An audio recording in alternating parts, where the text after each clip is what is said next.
Friday night, the Geelong Cats take on the Hawthorn Hawks.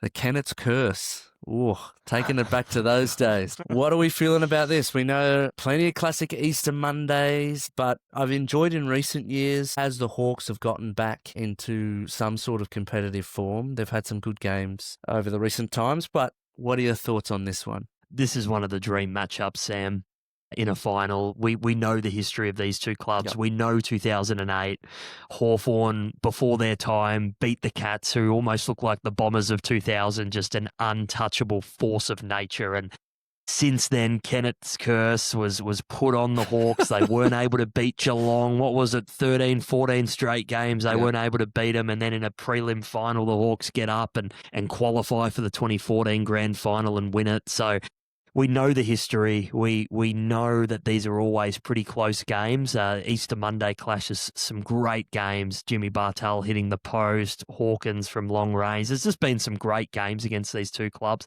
Sam Mitchell, he hates the Cats. We know it.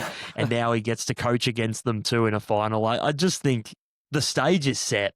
And we know just how good the Cats were in that qualifying final, Sam. They really made the Lions look second rate, and you would think, just given the week off, given the class of the Cats, that they're going to start favourites. But the Hawks are on this crazy possessive streak, and we always know, Sam, in these types of prelim finals, there's always one team that starts from the bottom of the finals in those elimination finals and makes a run. And will it be the Hawks this year that do that? This game's just got the lot. I'm really curious to see how the Hawks defense, who seem really, really steady and stable, but yeah, can the Hawks stop the momentum when the Cats have ascendancy? That will be the big question for me, Sam. Yep. And a look at recent form. So as I mentioned, Easter Monday was only Geelong by 7 in that. Close one if you remember, 86-79.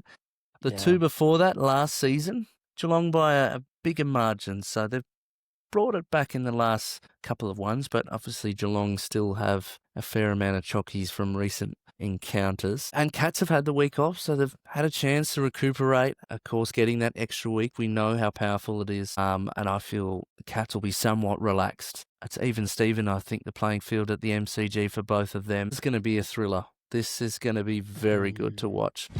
For all your news, reviews, and previews this AFL season, listen to In The Ballpark. Download the podcast now.